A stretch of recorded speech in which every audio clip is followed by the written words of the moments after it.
별다른 이유 없이 가슴이 답답하고 속이 꽉 막히는 증상을 호소하는 사람들이 계속해서 늘어나고 있습니다. 스트레스로 인한 우울함과 분노의 감정이 신체는 물론이고 심리적인 문제까지 불러오고 있는 상황인데요.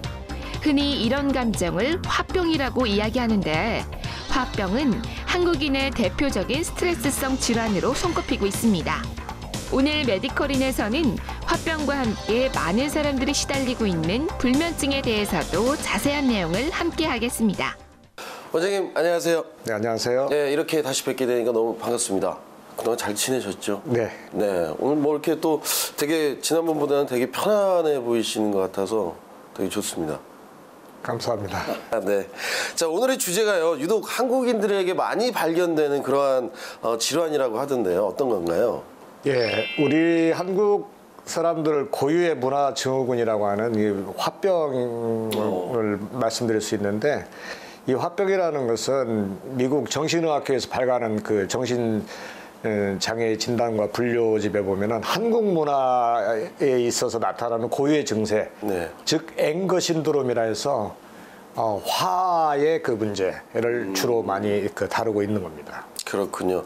그런데 화병과 이 불면증을 좀 이렇게 같이 엮는 그런 특별한 이유가 있을까요? 저는 공통점이 좀 없다라고 생각이 되거든요. 있습니다. 화병과 불면증은 스트레스가 원인이 돼서 생기는 질병이라고 볼 수 있고, 우리가 그냥 단순한 스트레스가 아니라 지속적으로 누적된 스트레스에 의해서 발생되는 그런 증세라고 말씀드릴 수 있습니다. 네, 그렇군요. 자, 어쨌거나 오늘도 원장님께서 설명해 주시는 아주 이야기들을 저희들이 또 야무지게 기억해야 될 것 같습니다. 그래서 본격적으로 함께 이야기를 나눠보겠습니다.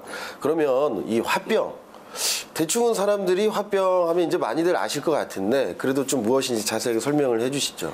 아까도 말씀드렸지만 화병이라는 것은 스트레스가 지속적으로 누적돼서 뭐 일시적인 스트레스가 아니라 적어도 몇 년, 5년 이상의 장기적인 스트레스를 쌓이고 쌓이는 그 관계에서 발생되는 것을 화병이라고 할 수 있는데, 우리가 우라통이 터진다 그렇게 얘기를 하잖아요. 네. 그런 쌓인 스트레스에 의해서 발생되는 다양한 증세가 이제 화병에 나타나는 특징이라고 볼 수 있죠. 네, 그렇군요. 자, 화병과 그렇다면 이 스트레스가 큰 연관성이 있을 것 같은데 그 일반적으로 화병의 어떤 증상 그리고 또 특징이 있다면 뭐가 있을까요? 아까 말씀드린 것처럼 화병은 일시적인 스트레스에 의해서 나타난 단순한 질병이 아니라 네. 장기적으로 누적된 스트레스에서 발생되는 그런 복합적인 병명이라고 볼 수 있습니다. 그래서 우리가 스트레스를 받으면은 이게 자꾸 이걸 좀 스트레스를 풀어줘야 되는데 풀지를 못하고 이게 자꾸 쌓이다 보면은 마치 이 수증기 이 주전자에 네. 물을 끓일 때 수증기가 이렇게 피어오를 때 물이 어느 정도 끌어올리면은 그 수증기가 올라오잖아요. 그런 것처럼 우리 몸에 누적된 스트레스가 쌓이고 쌓이다 보면은 이게 수증기가 올라오듯이 몸에 이제 여러 가지 증세가 나타나는 그런 특징을 가지고 있다고 말씀드릴 수 있습니다. 네, 그렇군요. 그렇다면 그 발생하는 원인은 어디에 있을까요? 원인이라면은 뭐 아까 말씀드린 스트레스. 누적된 스트레스라고 볼 수 있고요. 우리가 이제 억울한 일을 당하면은 그 마음에 어떤 한이 맺히잖아요. 네. 우리 한국인들은 그 한 스트레스를 받으면은 이 스트레스를 적절하게 풀지 못하고 이런 한들이 많이 생기게 됩니다. 이 한들이 뭉쳐 있다가 장기적인 5년 이상의 시간을 경과되면서 발생되는 여러 가지 증세들이 이제 화병에서 나타나는 특징이라고 볼 수 있죠. 저도 얼마 전에 좀 억울한 일이 개인적으로 좀 있었는데 뭐 그럴 때는 뭐 좀 괜찮다라고 생각을 했는데도 그게 그렇다면 괜찮지 않은 것이 괜찮지 않죠. 쌓이게 되는 거고 우리가 너무 고통스러운 기억이나 감정을 우리가 그걸 다 풀었다고 생각하지만 마음속에 그게 누적이 되는 겁니다. 우리가 상처를 입는다고 하잖아요. 그 상처된 감정들이 오랫동안 이렇게 누적이 되다 보면은 이게 문제를 일으킬 수가 있는 겁니다. 그렇군요. 자, 사실 이 화병하면 중년 여성들에게 좀 많이 나타나는 것이 아닌가라는 생각이 되는데 요즘에는 남성들한테도 많이 좀 나타난다고요? 그렇습니다. 과거에는 이제 고된 시집살이가 주 원인이 됐죠. 그래서 뭐 벙어리 냉가슴으로 그냥 참아야만 되는 그런 과정에서 40, 50대 이상의 그 중년 여성들한테서 많이 발생됐는데 요즘에는 이제 아주 이제 먹고 살기는 문제가 좀 심각하고 하다 보니까 젊은 분한테서도 사업이 잘 안 된다든지 장기적으로 여러 가지 억울한 일을 당한다든지 뜻한 바대로 되지 않는 여러 가지 삶의 어떤 스트레스들이 누적되다 보니까 화병들이 많이 그 젊은 사람한테도 발생되는 경향이 있습니다. 그렇군요. 자, 화병을 좀 자가 진단할 수 있는 어떤 방법이 있을까요? 예, 뭐 여러 가지가 있죠. 그런데 이제 우리가 그냥 쉽게 하면은 우리 가슴이 한가운데 이 부분을 전중혈이라고 하는데 이 전중혈을 이렇게 눌러보면은 스트레스가 많이 쌓이고 화병의 증세를 갖고 있는 분들은 이 부분이 많이 아픕니다. 이렇게 눌러보셨을 때. 그럴 때 이제 좀 나도 이제 많은 스트레스를 가지고 있구나. 그럴 때 이제 화병의 문제가 좀 내가 뿌리를 갖고 있구나라는 생각을 해볼 수가 있고, 감정적으로는 막 억울한 느낌이 많이 든다든지 화가 치밀어 오른다든지, 신체적으로는 막 얼굴에 열이 이렇게 올라온다든지 또는 목에 뭔가가 걸린 느낌이 온다든지 하는 여러 가지 증세들이 있습니다. 이 중에서 이제 몇 가지 이상이 복합적으로 나타날 때 그때 이제 화병이 아닌가 의심해 볼 수가 있습니다. 거기에 무슨 어떤 좀 소화불량이나 뭐 이런 체함도 있나요? 물론 답답함도 많이 발생이 됩니다. 아, 그렇군요. 네. 자, 이 화병이 확인되면 무엇보다 좀 치료가 좀 중요할 것 같은데요. 한방에서는 이 치료를 하기 위해서 어떤 방법을 사용하고 계신가요? 화병은 이 한방 치료에 많은 장점이 있습니다. 우리가 화가 이제 생기면은 이 화로 인한 여러 가지 증세들이 오는데 그 열의 어떤 증세들이 많이 나타나게 되거든요. 그럴 때 열을 좀 이렇게 꺼주는 그런 약물을 쓴다든지 또는 우리가 스트레스를 받으면은 이 기가 막힌다고 그러잖아요. 네. 기가 막힐 때 그 기를 풀어주는 그런 다양한 치료 방법을 쓸 수 있는데 그중에 이제 대표적인 게 침이라고 할 수 있습니다. 네. 그래서 우리 아까 여기 가슴 한가운데 있는 전중혈이라든지 머리 꼭대기 있는 백회혈이라든지 이 인맥 쪽에 관계되는 이쪽이 많이 막히기 때문에 중안혈이라든지 이런 쪽하고 우리가 알고 있는 사관혈 뭐 이런 쪽에 이제 침을 놔서 기운의 흐름을 좀 네. 조절해주는 그런 치료를 하게 되고 기타 이제 여러 가지 기공 치료라든지 또는 그 뭐 심리 상담 치료를 통해서 그 화병의 불편함을 많이 개선시켜 드릴 수가 있는 겁니다. 그렇군요.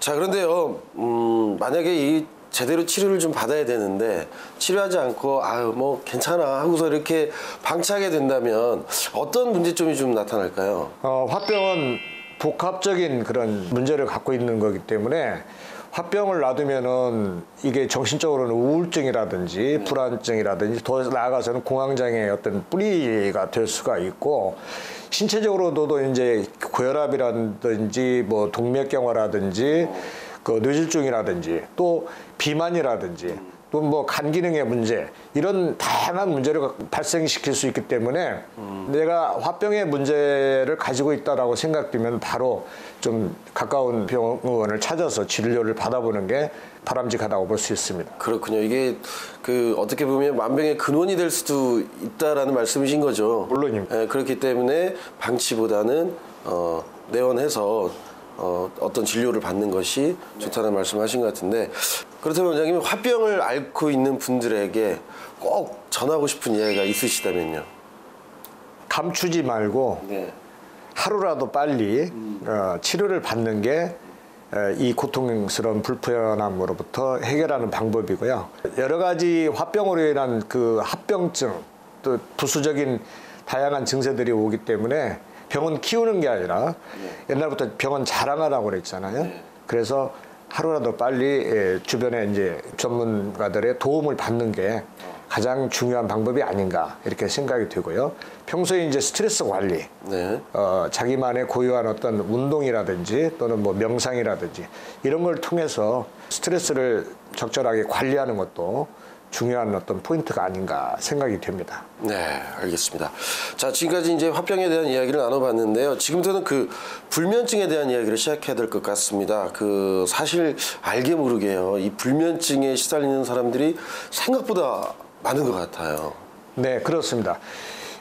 건강보험 심사평가원에서 나온 그런 자료들을 보면은 네. 불면증 환자의 비율이 해마다 뭐 10% 20%씩 증가하고 있는 그런 상당한 그 비율을 증가 비율을 보이고 있습니다. 그렇군요. 자, 그 잠이보약이라는 말이 있잖아요. 그래서 우리의 건강을 좀 지키기 위해서는 숙면이 정말 필요한데 그 뭐 심지어는 아이들도 아이 때 좀 잠을 푹 자고 빨리 자고 이렇게 하면 성장도 더 빠르고 그런 게 있는데 그 적을 알고 좀 나를 알면 백전백승이라고요, 원장님. 지금부터는 좀 숙면을 취하기 위한 그리고 이 불면증 우리의 적 그 정보를 좀 세세히 찾아봤으면 좋겠습니다. 네. 자, 잠을 못 자면 무조건 전부 다 불면증인 것인지, 요거 좀 불면증의 정확한 어떤 정의를 좀 내주시죠. 네, 불면증은 이제 우리가 잠을 못 자는 것으로 이제 생각을 하게 되는데 잠이 아무리 자고 싶어도 잠이 안 들어서 못 자는 그런 경우도 있고요. 네. 잠은 들기는 들지만은 길게 자지를 못하고 6, 7시간의 최소한의 숙면 시간을 취하지 못하고 뭐 2, 3시간 후에 잠이 아침에 일찍 깬다든지 또한 자다 깨다 한다든지 하는 그 다양한 형태의 그 문제를 갖고 있는 것이 이제 불면증의 특징이라고 할 수가 있습니다. 네. 자, 그러면 그 원인은 뭐가 있을까요? 원인은 스트레스와 관계에 있고 우리가 머리가 복잡한 일을 많이 겪다 보면은 생각할 게 많고 하다 보면 자다가도 깨어서 그 생각을 하게 되고 그런 것처럼 이 한방에서는 이제 어떤 사결불수 뭐 이런 개념으로 그 고민이 많거나 스트레스가 많을 때 또 우리 이제 그 영열 부족이라 해서 뭐 몸 안에 돌아가는 호르몬이나 이제 그 피나 몸의 어떤 에너지의 어떤 흐름들이 잘 안 될 때 그런 문제들이 발생하거나 또한 몸 안에 있는 그 수분이 부족해서 생기는 경우 몸의 그 체력적인 저하 방전이 돼서 잠을 자고 싶어도 못 자는 뭐 허번물수 이런 등등의 증세들을 우리가 이제 분류해서 거기에 맞는 원인적인 치료를 하게 되는데 가장 큰 원인은 스트레스와 아주 밀접한 관계가 있다라고 그렇게 말씀드릴 수가 있습니다. 그렇군요. 자, 불면증은 그 성별 또 뭐 연령도 무시하고 모든 사람에게 이렇게 나타나는 그런 증세인가요? 그렇습니다. 특히 이제 청소년기 이후에 여러 가지 이제 뭐 학생은 학업에 대한 어떤 문제 또 계속 공부를 해야 된다는 어떤 부담 때문에 시험 때 이제 뭐 이렇게 이제 잠을 설친다든지 해서 이제 발생되는 그런 경우도 있고 여러 가지 이제 학교에서 친구들과의 관계에서 좀 스트레스를 받는다든지 어른이 돼서는 이제 그 사회에 적응하는 과정에 생기는 거 또 결혼하고 나서는 가정사의 어떤 여러 가지 문제들 이런 것들이 복합적으로 아울러져 가지고 다양한 뭐 연령을 초월해서 불면증이 나타나는 그런 경우가 많이 있습니다. 그렇군요. 근데 이 불면증 외에도 그 수면 장애에 속하는 그런 증세들이 있다고 하던데. 그렇습니다. 우리가 이제 불면증이 이제 대표적인 수면 장애의 한 부분인데 잠을 자다가 이제 어린아이들 같은 경우에 뭐 갑자기 울면서 깨는 야경증이라든지 또한 그 밤에 이제 몽유병처럼 돌아다니는 자다가 돌아다니는 그런 경우도 있고요. 그 다음에 잠들기 전에 하지불안 증후군이라 해서 이 다리 쪽이 막 경련이 일어난다든지 다리가 뭐 어디 떨어져 나가는 느낌 이런 이상한 느낌 때문에 잠들기가 곤란해지는 경우라든지 또한 이제 그 수면 아주 무호흡증이라는 그런 것도 넓은 의미에서 보면 수면 장애에 속하는데 수면 무호흡증 같은 경우에는 잠이 들었다가 뭐 10초, 20초 정도 숨을 안 쉬었다가 갑자기 몰아서 푹 쉬고 그런 경우를 보일 수가 있습니다. 이런 경우가 오래 장기적으로 지속된다면은 뇌의 문제라든지 또 심장의 문제 이런 것들을 유발할 수 있기 때문에 상당히 그 중요하게 좀 조절을 잘 해줘야 되는 문제라고 볼 수 있습니다. 그렇군요. 그럼 뭐 잠꼬대도 뭐 좀 이런 거에 좀 속하는. 잠꼬대도 이제 약간의 이제 불면증의 한 부분이라고 볼 수 있죠. 누구나 이제 우리가 수면을 취하다 보면은 7시간 정도의 수면을 취하는 과정에서 꿈을 꾸는 시기가 있습니다. 그 꿈을 꾸는 단계가 있는데 그 꿈이 굉장히 중요하거든요. 그 꿈을 꿀 때에 잠꼬대를 할 수가 있는 겁니다. 아, 그렇군요. 근데 저는 그 사실 이 불면증의 좀 반대 성향인 것 같아요. 그러니까 저는 먹을 걸 먹으면 그냥 머리만 대면 자거든요. 뭐 이런 거는 좀 나쁜 증세는 아닌가요? 아주 좋은 그런가요? 잘 먹고 잘 자고 잘 싸고 하는 게 건강의 뭐 가장 기본적인 요소인데 아주 복 받으신 겁니다. 아, 그렇군요. 알겠습니다. 자, 그 불면증을 앓고 있는 사람들을 위해서 이제 한방에서 어떤 치료를 또 하게 되나요? 일단은 스트레스와 이제 관련이 있다고 했듯이 우리의 기운들이 위로 많이 떠오릅니다. 안 좋은 기운들, 탁한 기운들이 이제 이 머리 쪽을 가득 채우고 그러면서 이제 생각이 잡생각이 많이 난다든지 뭐 여러 가지 그 머리에 집중이 안 되고 막 이런 불편함들이 오는데 우리 한방에서는 이제 치료를 할 때 이제 그 원칙을 수승하광이라 해가지고 위로 떠올라 있는 그 안 좋은 나쁜 기운들을 아래로 내리고 이 안에 그 아래쪽에 배가 좀 차가워져 있는 부분을 좀 따뜻하게 데펴주면서 그 몸에 있는 열을 좀 그 위로 아래로 내려주면서 머리를 좀 맑고 그래서 옛날부터 머리는 막 차게 하고 다리는 따뜻하게 하라고 했는데 스트레스를 받고 여러 가지 건강이 리듬이 깨지다 보면은 반대 현상이 일어납니다. 위로 열이 너무 올라오게 되고 그래서 이제 거기에 맞는 열을 내려주는 약을 쓴다든지 또는 마음을 안정을 시켜주는 약을 쓴다든지 또는 이제 침도 그런 어떤 기의 흐름을 조절해주고 몸에 원만한 혈액순환, 에너지의 순환이 잘 될 수 있도록 그렇게 도와주는 치료를 하게 됩니다. 그 환자분의 상태에 맞춰서 이제 그 맞는 그 적절한 치료가 좀 필요한 거죠. 그렇군요. 자, 그 일각에서는요. 뭐 제 주변에도 뭐 이런 분들이 많습니다만은 잠이 안 올 때 그 술에 좀 의존해서 술을 한 잔 정도 하시는 분들 많으시잖아요. 그 이런 방법이 좀 효과가 있을까요? 겉으로 보면 효과는 분명히 있어 보이지만은 이 수면의 단계가 4단계, 5단계 이렇게 나누게 되는데요.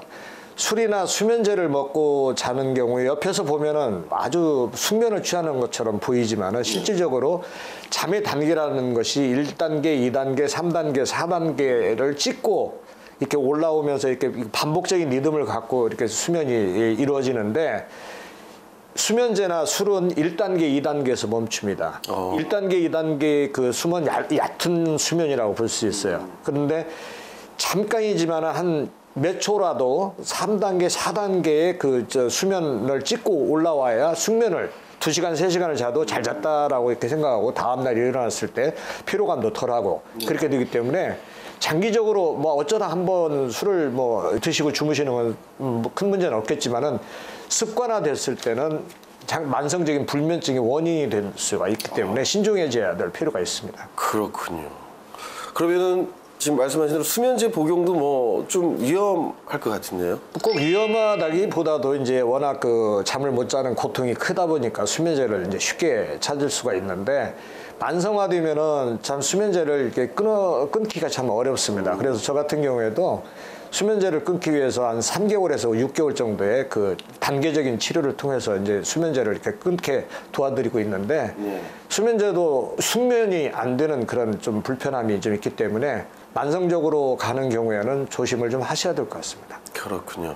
자, 이 불면증을 불러오는 좀 잘못된 습관도 있을 것 같은데요. 이 불면증을 좀 예방하기 위한 어떤 좋은 방법이 있다면 소개를 좀 해주시죠. 예, 규칙적인 이제 습관이나 환경이 중요하다고 볼 수 있습니다. 예를 들어서 뭐 주중에 피곤하고 힘이 드니까 주말에 몰아서 막 잠을 팍 자가지고 다음 밤에는 또 잠이 안 와갖고 막 뒤치다거리고 아침에 일어났을 때 막 힘들어지는 그런 리듬이 이제 깨지는 경우가 있는데 이런 리듬, 수면 리듬, 일정한 시간에 잠자리에 들어가서 잔다든지 수면 환경 같은 경우에는 이제 너무 밝은 상태면은 숙면이 되지 않습니다. 불을 켜놓고 잔다든지 요즘에 또 스마트폰을 곁에 두고 자는데 눈에 빛이 들어오게 되면 숙면을 방해하는 요인이 되기 때문에 수면실 잠자는 곳에는 뭐 그런 그 전자제품 같은 것이라든지 불빛을 좀 차단하고 커튼을 좀 닫고 주무신다든지 그래서 우리가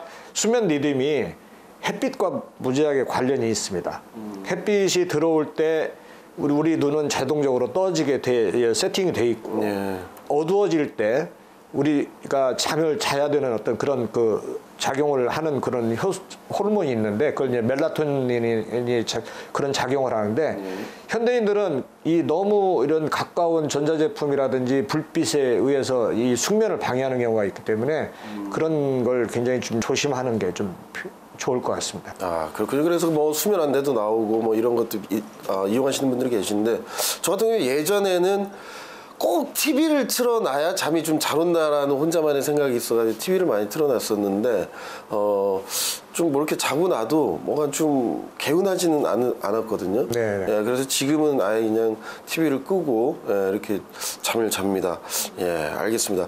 자, 방금 지금 이제 그 명상이나 뭐 어떤 108배를 말씀을 하셨잖아요. 네. 그러니까 말씀하셨듯이 뭐 갑자기 잠이 안 온다고 밤늦게 막 12시에 나가서 막 108배를 할 수는 없잖아요. 그래서 이거는 좀 뭐 어떤 효과적으로 할 수 있는 방법들 좀 구체적으로 좀 얘기를 좀 해주시죠. 네. 우리가 이제 그 탁한 기운이 위로 많이 올라오고 기운의 흐름이 많이 이제 막혀서 이제 잠을 못 자는 경우, 또한 몸이 신체적으로 약해서 잠을 못 자는 경우, 순환의 어떤 문제라든지 에너지의 어떤 흐름에 장애가 생겨서 이 불면증이 유발된다고 말씀드렸듯이, 네. 우리가 가장 그 인체의 흐름의 가장 기본은 호흡이라고 볼 수 있습니다. 그래서 이 호흡을 잘 조절하는 방법들이 굉장히 중요하다고 볼 수 있는데, 스트레스를 받고 생각이 많아지면은 기운이 자꾸 위로 뜨면서 호흡이 자꾸 얕아집니다. 그래서 우리가 목숨이라고 하잖아요. 목에서 숨이 왔다 갔다 하는 거고, 목숨이 끊어졌다면 여기서 숨이 이제 없어진 상태를 얘기하는 것처럼, 우리가 건강하고 장수하는 어떤 그 대표적인 뭐 어떤 그 동물이나 그 사람들의 습성을 보면은 호흡을 깊고 낮게 하는 그런 특징을 갖고 있다고 그럽니다. 그래서 우리가 이제 그 대표적으로 이제 제가 많이 소개해드리고 추천하는 것이 이제 복식호흡인데, 이 명상도 복식호흡이 기본이 됐을 때 이게 도움이 되는 건데요. 이 복식호흡은 숨을 빨리 하는 게 아니라, 우리가 흥분하면 숨이 거칠어지는데 이 호흡을 낮고 깊게 천천히 하는 거죠. 그래서 하나, 둘, 셋 하면서 배꼽 아래까지 숨을 깊게 들여 마시고 잠시 멈춰 있다가 다시 하나, 둘, 셋 하면서 호흡을 이렇게 뱉어내는 그런 작업을 계속 반복적으로 하는 건데, 이 호흡은 할 때 뭐 낮에 있었던 여러 가지 고민, 스트레스 이것을 막 생각하면서 하는 게 아니라 호흡에 집중하면서 하는 게 명상적인 효과도 있고 그렇습니다. 그래서 좋은 기운을 이 배꼽 아래쪽, 이걸 하단전이라고 하는데, 이 부분에 저장을 해놓고 이렇게 호흡을 뱉어내면서 나쁜 기운을 빼낸다는 그런 상상을 하면서 이 호흡을 하게 되면은 이 안정도 되고 머리에 있는 탁한 기운들을 좀 밖으로 배출을 하면서 머리에 이제 좋은 기운들, 우리가 이제 그 명상을 하게 되면 알파파가 많이 나온다고 하는데, 그만큼 이제 안정된 그 상태를 만들어 주는 거죠. 그러면서 이 명상을 통해서 호흡을 통해서 명상이 이루어지고, 또 그것을 같이 복합적으로 더 효과를 볼 수 있는 게, 좀 더 그 다음 단계 추천해 드릴 수 있는 게 108배인데, 저도 가끔 108배를 좀 합니다만은, 108배는 이 스트레스 관리와 명상적인 효과가 다 있습니다. 그래서 우리가 이렇게 유튜브나 이런 데 가면은 이 108배에 대한 어떤 자료들을 많이 볼 수가 있습니다. 이걸 찾아서 실천을 해보면 처음에는 굉장히 단순하고 재미가 없는 그런 거지만은, 하다 보면은 스스로 여러 가지를 정리를 하게 되고 스트레스를 관리할 수 있고, 이 호흡이라든지 이런 그 명상적인 효과가 같이 이루어지고, 또 신체적인 어떤 그 근력이나 어떤 이완 효과도 있기 때문에 아주 유효한 그런 그 관리 방법이라고 말씀드릴 수 있고, 적극적으로 할 수 있으면 추천을 해드리고 싶은 게 이제 108배까지 추천을 해드리고 싶습니다. 잠이 보약이라는 말은 과거나 현재나 미래에도 모든 사람들이 고개를 끄덕일 정도로 인정하는 부분일 것 같습니다. 오늘 함께한 이야기를 바탕으로 마음속에 화를 내려놓고 숙면을 취하시는 메디컬인 시청자 여러분 되시길 바랍니다. 지금까지 이상용 원장님을 모시고 화병과 불면증에 대한 야무진 정보를 함께 나눠봤습니다. 원장님, 오늘 좋은 말씀 정말 감사합니다. 감사합니다. 메디컬인 오늘 준비한 내용은 여기까지입니다. 시청해주신 여러분 감사합니다.